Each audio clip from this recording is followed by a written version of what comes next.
banyak PHK di mana-mana. Terus kesenjangan sosial makin jauh, apalagi soal kesejahteraan lebih jauh lagi. Dan dampaknya apa? Hidup harus dihemat-hematin. Apa yang diinginkan, apa yang disukai, lebih jauh lagi untuk kita dapati. Bahkan kan sulit. Artinya apa? Artinya bahwa ekonomi sedang tidak baik-baik saja. Apa solusinya? Kalau kamu di PHK di usia muda, kamu masih berkesempatan untuk bisa mendapati pekerjaan yang baru, masih bisa punya peluang yang besar, masih bisa melakukan hal lebih banyak lagi untuk bisa mendapatkan yang namanya duit atau cuan. Tapi bagaimana kamu yang di PHK ketika kamu berusia usia tua atau usia lanjut? Akan sulit mencari yang namanya pekerjaan lagi, di mana syarat pekerjaan harus berusia muda, harus berusia 24 tahun, 25 tahun, mempunyai batas umur untuk bisa masuk. Dan kamu yang memiliki yang namanya skill yang terbatas, hanya bisa melakukan kegiatan itu saja, hanya bisa melakukan pekerjaan itu saja, kamu tidak akan bisa dapat pekerjaan itu lagi. Karena apa? Kamu sudah di PHK. Solusinya apa? Ini solusinya.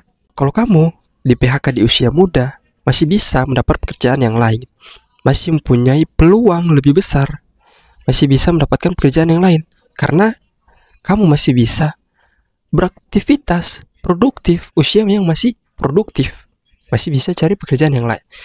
Tapi bagaimana dengan kamu yang sudah berusia lanjut? Kayaknya akan sulit mendapatkan pekerjaan yang sama atau pekerjaan yang lainnya yang sesuai dengan keahlian lo, sesuai dengan gaji saat terakhir, sesuai yang kamu inginkan dengan keinginan lo. Akhirnya ada yang sesuai dan puff, stres, banyak kejadian, banyak berita yang tidak menyenangkan, sulit memang, dan kenyataannya seperti itu. Menarik kan? Hai, kenalin gue Bro Rian. Di video kali ini gue mau bahas mengenai apakah platform digital bisa menjadi solusi dalam permasalahan ekonomi? Menarik. Jawabannya mungkin bisa. Nih ya, ini gue tunjukin aja di sini. Ya, gue tunjukin. 243 juta. Iya. Enaknya dunia digital ini memberikan kesempatan yang sama pun hasilnya. Ini aku dedikasikan buat para entrepreneur yang berjuang 1 miliar guys. 1 miliar guys. Platform digital adalah wadah online yang memungkinkan seseorang bisa berinteraksi, berkomunikasi dengan sesamanya atau untuk orang lain juga bisa. Dan ini bisa didapatkan dalam web atau aplikasi yang kita gunakan dalam platform digital. Nah, awalnya seseorang menggunakan platform digital ini hanya untuk berkomunikasi dan berinteraksi. Akan tetapi esensi sehingga seseorang hanya bisa menggunakan ini untuk berinteraksi dan berkomunikasi bukan sebatas hanya dalam komunikasi dan berinteraksi, tapi bisa mendapatkan yang namanya cuan.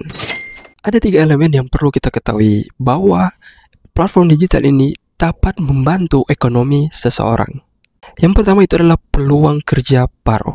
Contohnya, di mana kita ketahui bahwa ojek itu hanya terdapat di sebuah pangkalan, di tempat-tempat yang jauh untuk kita dapati.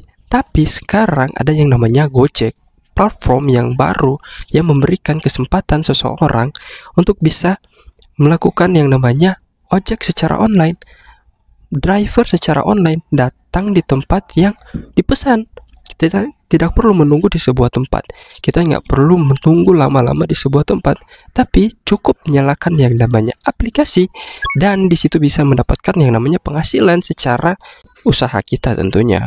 Dan ini artinya memberikan sebuah kepastian bahwa seseorang bisa mendapatkan yang namanya penghasilan dari ojek atau ojek online secara bahasa gaulnya.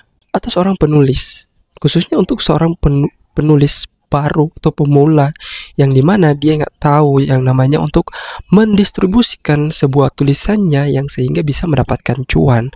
Di era platform digital sekarang, di era yang super canggih sekarang, seorang penulis baru, seorang penulis junior, atau seorang penulis profesional bisa mendapatkan cuan lebih melalui yang namanya platform online. Dulu seorang pengusaha untuk menjual barangnya, dia perlu sebuah tempat yang untuk dia taruh barang-barangnya, untuk taruh etalase-etalasenya. Tapi sekarang seseorang hanya cukup yang namanya mendownload aplikasi, mendownload yang namanya sebuah platform atau website yang bisa dia akses, bisa menaruh sebuah barang-barangnya dan tinggal dia promosikan. Dan di situ bisa membuka yang namanya akses yang global lebih besar lagi, dan sehingga dia bisa mendapatkan yang namanya cuan lebih besar, bukan hanya semata-mata hanya berkutat atau hanya yang namanya berharap pada yang namanya konvensional saja, berharap pada yang namanya pelanggan-pelanggan lokal saja, orang-orang yang itu-itu saja, tapi bisa mengakses yang namanya lebih jauh lagi keluar, lebih jauh lagi orang yang tidak kita kenal lagi, dan bukan hanya di situ-situ saja, karena pasarnya, marketnya bukan hanya lokal saja, sehingga kita bisa mengakses yang namanya pasar global internasional dengan penggunaan baik itu Shopee, Tokopedia, atau Blibli, dan masih banyak lagi akses platform digital yang bisa kita manfaatin untuk mempromosikan barang kita atau jasa. Nah, dulu untuk mencari yang namanya akses pendidikan harus mendatangi orangnya secara langsung. Tapi di zaman sekarang untuk mendapatkan yang namanya pendidikan, pembelajaran sudah sangat mudah. Seperti aplikasi yang diberikan yang namanya Ruang Guru, Coursera, MySkill, di mana-mana memberikan akses pendidikan atau sebuah akses pembelajaran yang sehingga bisa mengasah keterampilan seseorang, bisa menambah wawasan seseorang, dan hal itu bisa membantu peluang kerja seseorang untuk bisa dapati apa yang dia inginkan dari yang sudah dia pelajari, bisa menambah skill yang dia miliki.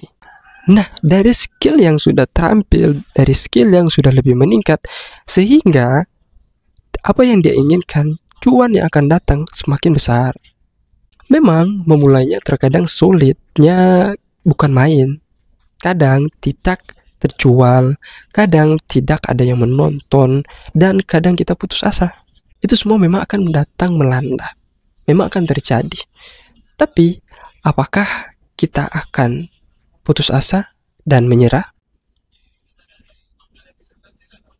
Dunia akan terus berjalan, berputar, sekalipun kamu diam.